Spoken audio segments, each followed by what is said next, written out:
sono classifiche che fanno discutere e poi ci sono classifiche che fanno alzare le sopracciglia fino al soffitto.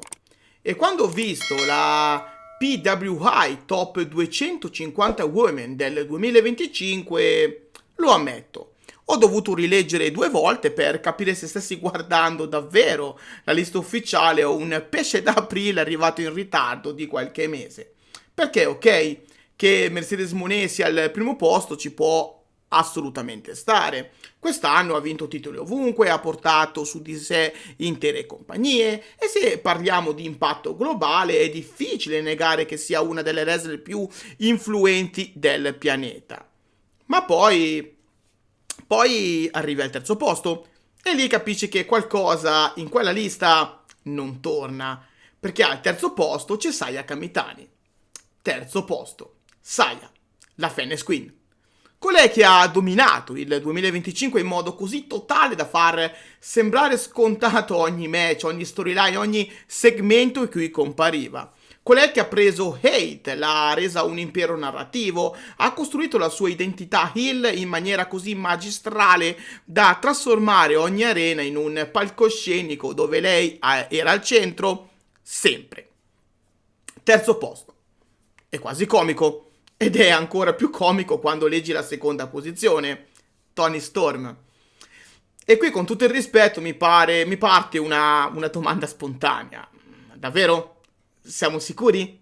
Perché se il criterio è quanto sono virali i tuoi segmenti su X, allora ok, ci siamo. Ma se parliamo di lavoro sul ring, impatto nelle storyline, percorso complessivo dell'anno, la differenza tra Tony e Saya non è un gradino, non è una posizione, è un dirupo.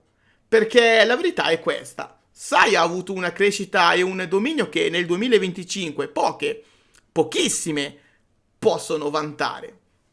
La sua trasformazione definitiva in Fennes Queen, la gestione del potere all'interno di Hate, la sua aura da top heel praticamente incontestata, i match di altissimo livello contro chiunque le sia parato davanti. Tutto questo, secondo PWI, vale il terzo posto.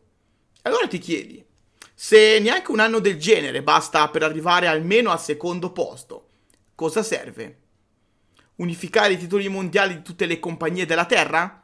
Portare lo Strong Women's Title, la Red Belt e magari anche l'IWGP e Women's Championship sulla Luna? Non so.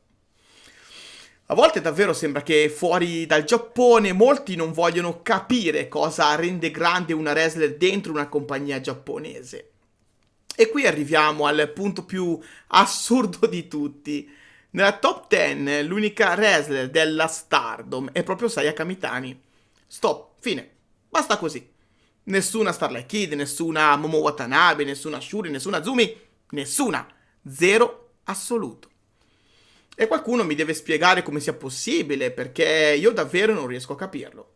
Parliamo di Starlight Kid, una wrestler che nel 2025 ha tenuto il Wonder of Stardom Title per praticamente tutto l'anno, che ha ridefinito il suo personaggio come top face della Stardom, che ha tirato fuori match incredibili e momenti emotivi che hanno segnato la compagnia come mai prima. Ma per PWI? Nada, fuori dalla top 10. Ok. E Momo Watanabe?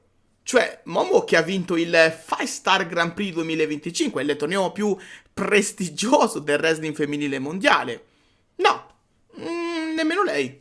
A questo punto chi dobbiamo mettere nella top 10? Chi ha più fan su Instagram? I personaggi più popolari su TikTok? Perché se il metodo di giudizio è davvero quello, allora diciamolo chiaramente.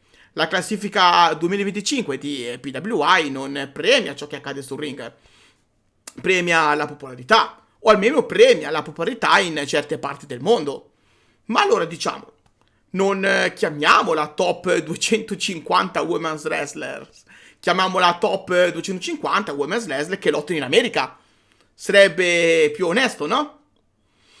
Perché il problema non è che ci siano grandi nomi americani e occidentali nelle prime posizioni, meritano anche loro e alcuni di loro hanno avuto un anno pazzesco. Il problema è che la Stardom, che è ancora oggi la compagnia con la più alta concentrazione di talento femminile al mondo, viene trattata come se fosse una nicchia folcloristica. E la cosa, secondo me, è alquanto ridicola. Soprattutto quando parliamo di performer come Sayaka Mitani, perché Saya non è solo un personaggio costruito bene, è una delle lottatrici più complete del pianeta, ha un livello atletico fuori scala, un'estetica riconoscibilissima, una presenza scenica che migliora mese dopo mese e un'aura da top star che nel 2025 nessuna ha raggiunto con la stessa coerenza. È dominante, è elegante, è pericolosa, è magnetica, è semplicemente Fennes Queen. E allora ti chiedi, davvero questo merita un terzo posto? Davvero Tony Storm, che ha fatto un buon anno, ci mancherebbe, ma non certo rivoluzionario, deve starle davanti? Davvero non si può riconoscere che Saya nel 2025 ha avuto un impatto globale e non solo in Giappone? Io non dico che per forza doveva essere prima, anche se onestamente, dando un'occhiata ai match, al personaggio, alle storyline, ai momenti iconici, non sarebbe stato folle, anzi sarebbe stato giusto, sarebbe stato meritato. Ma almeno il secondo posto era dovuto. E soprattutto, la top 10 non può esistere senza Starlight Kid e Momo Watanabe. È semplicemente assurdo. Alla fine però la conclusione è sempre la stessa. PWI fa ciò che PWI ha sempre fatto. Non valuta davvero il meglio del wrestling mondiale, valuta la percezione del wrestling in certe parti del mondo. E quando metti sotto questo filtro, certo, tutto ha più senso.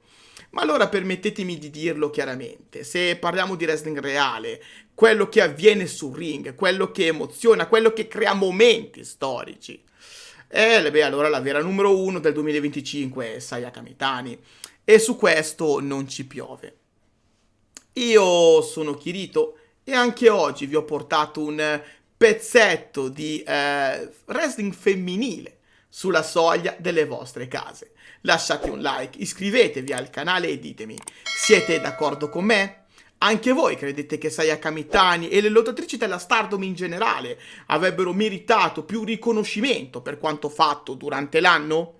Lasciate il vostro pensiero qua sotto nei commenti e se vi sta a cuore il wrestling femminile allora vi consiglio di dare un'occhiata al progetto Donne tra le corde, un progetto che vi apre una finestra sul magico mondo del wrestling femminile mondiale. Grazie a Donne tra le corde potete sempre rimanere aggiornati con tutto ciò che aleggia intorno alle vostre atlete preferite. Trovate tutte le info qua sotto in descrizione. Inoltre, se vi piace ciò che faccio e volete sostenere il mio lavoro, ma soprattutto il mio progetto, potete farlo grazie al link PayPal che trovate qua sotto in descrizione. Grazie di cuore a tutti per il supporto e per avermi tenuto compagnia fino alla fine del video. Alla prossima! Bye poi!